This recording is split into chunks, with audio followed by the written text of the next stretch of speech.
जय श्री राम दोस्तों, कैसे हैं आप लोग। उम्मीद करती हूँ आप लोग अच्छे होंगे और अपने जीवन में आगे बढ़ रहे होंगे। तो दोस्तों,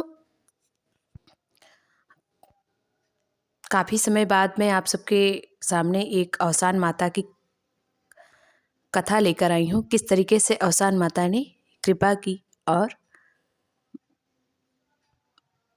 राजा के दुख दूर किए। तो दोस्तों, ये कहानी है एक राजा और रानी की। राजा अपनी रानी से बहुत प्यार करते थे, रानी भी राजा से बहुत प्यार करती थी। सब कुछ सही चल रहा था, लेकिन उनकी शादी को काफ़ी वक्त बीत चुका था और उन्हें कोई संतान नहीं थी। राजा परेशान तो रहते थे, लेकिन वो रानी से बहुत प्रेम भी करते और यही सोचते कि भगवान एक ना एक दिन हमें इस संतान की प्राप्ति होगी। बस ऐसे ही समय बीत रहा था। रानी भी अब संतान के दुख में चिड़चिड़ी सी और अनमनी से रहने लगी थी।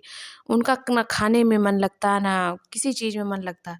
एक दिन राजा बाजार की तरफ जा रहे थे। उन्होंने रानी से पूछा, कुछ लाना है रानी। रानी उस समय गुस्से में थी। उन्होंने कहा, ये रोज़ रोज़ राजा साहब क्या पूछते हैं, मुझे अब किस चीज़ की ज़रूरत, जो होना चाहिए वो तो है ही नहीं। उन्होंने गुस्से में ही कह दिया, जाओ नौज लेकर चले आना।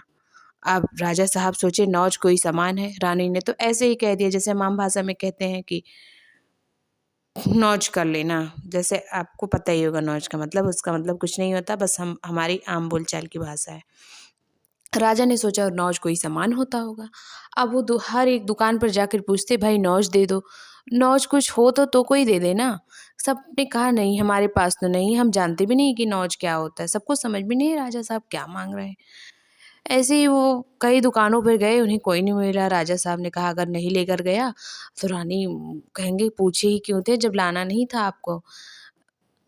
तो बगल में एक आदमी खड़ा था, वो थोड़ा शरारती किस्म का था। उसने सोचा चलो राजा से मजाक किया जाए। बगल में खड़ी एक कुतिया को उसने राजा से कह दिया, राजा साहब यही नौज है। राजा ने सोचा सही ही कह रहा, वो कुतिया को उठा ले गए। अब क्या, कुतिया महल में रहने लगी और धीरे धीरे वो महल की मालकिन बन चुकी थी। वो राजा रानी को भी ठीक से साथ में रहने नहीं देती, हर जगह पहुंची रहती, ये चीज़ ऐसे होगी, ये चीज़ वैसे होगी। राजा रानी भी परेशान हो गए, दोनों को बात ही न करने दे। और उनकी संतान तो थी ही नहीं। रानी परेशान रहने लगी कि एक तो संतान ने, ऊपर से किस कुतिया ने परेशान किया है। राजा ने सोचा, राजा को किसी ने सलाह दी कि राजा साहब आप दूसरा विवाह कर लीजिए। रानी बहुत परेशान हो गई। तो वो जो कुतिया थी जिसका नाम नौज था, नौज ने कहा, रानी आप कह दीजिए कि आप गर्भवती हैं, आपको बच्चा होने वाला है। रानी ने कहा, मैं ऐसे कैसे झूठ बोल दूं, बच्चा मैं कहाँ से लाऊंगी। उसने कहा, बस आप बोल दीजिए। रानी ने राजा से कह दिया कि मैं गर्भवती हूँ, बच्चा होने वाला। राजा साहब खुश हो गए, बधाइयाँ बटी, सब हुआ। और नौज ने, यानी वो जो कुतिया थी, उसने ये भी कहलाया कि 12 साल तक आप बेटे मतलब बच्चे का मुंह नहीं देखेंगे, नहीं तो बच्चा मर जाएगा। और ऐसा पंडित जी ने कहा है। उसने झूठ ही कह दिया। रानी ने भी ये कहलवा दिया। राजा ने कहा, चलो भाई, इतने दिन में संतान हो रही, मैं 12 साल तक इंतज़ार करना मुश्किल है, लेकिन मैं कर लूँगा। उन्होंने इंतज़ार किया। फिर क्या, रानी ने झूठ मूठ का दिखाया कि उन्हें बच्चा हो गया है और वो खेल रहा है उन बच्चे के लिए। वो राजा से खिलौने, मतलब राजा खुद भी ले आते और उसके खाने पीने की चीज़ें मंगवाती और खेलने के खिलौने मंगवाते। करते करते 12 साल बीत गए। अब सबको पता हो ही गया था कि राजा को बेटा हुआ है, तो उसकी शादी के रिश्ते भी आने लगे। जैसे आपको पता है, पहले के ज़माने में शादियाँ कम उम्र में ही हो जाती थी, 12 या 10 साल की उम्र में ही हो जाती थी। तो राजा ने भी सोचा हमें भी विवाह कर देना चाहिए, और फिर तब तो मैं अपने बेटे का चेहरा भी देख लूँगा, इससे बढ़ के मौका क्या हो सकता है। लेकिन उस नौज ने रानी से कहा, आप राजा से कह दीजिए जब तक विवाह ना हो जाए तब तक और लड़के का मतलब अपने बेटे का मुंह नहीं देखेंगे, नहीं तो वो मर जाएगा। राजा ने कहा, जहाँ इतना इंतज़ार किया वैसे विवाह के बाद भी देख लूँगा अपने बेटे बहू को, दोनों को साथ में। सब विवाह की तैयारियां हो गई, बाराती तैयार थे और चुपचाप वो जो नौश थी उसने घास फूस का ऐसे बना के पुतला डोली में रख दिया जिसमें दूल्हा बैठता है। किसी ने नहीं देखा, उसने चुपचाप कहते उसने कहा दूल्हा बैठ गया, दूल्हा बैठ गया, सब गाजे बाजे के साथ बारात जाने लगी। लेकिन कुतिया ये जानती थी कि ये सच में सामने आएगा तो मुझे राजा जिंदा नहीं छोड़ेंगे न रानी को, और बहुत बेइज्जती होगी।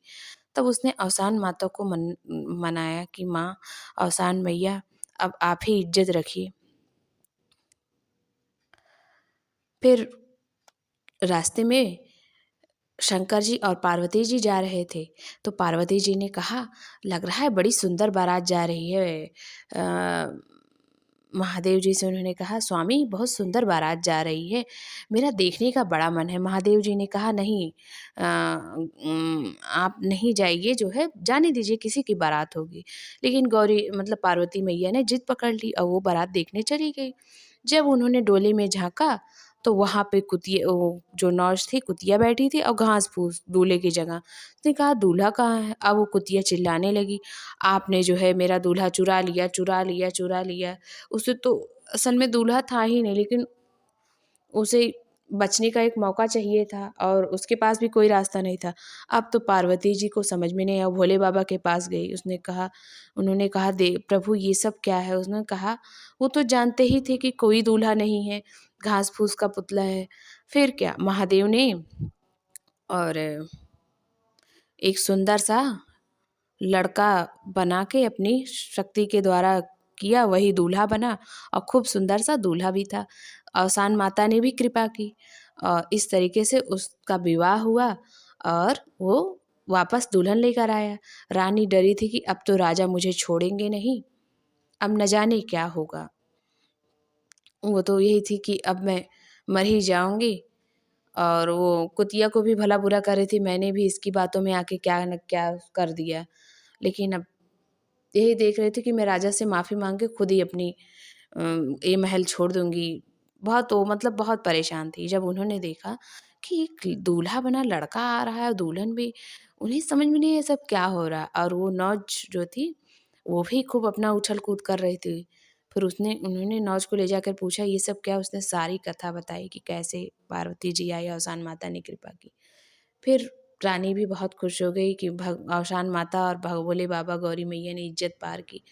फिर उन्होंने अवसान माता की पूजा करवाई, 7 सुहागिनें बुलाकर दुरदुरिया करवाया और अपने बेटे बहू के साथ सुख से रहने लगी। तो दोस्तों ये कथा आपको कैसे लगी ज़रूर बताइएगा। जय अवसान मैया, जय माता दी, जय श्री राम, राधे राधे।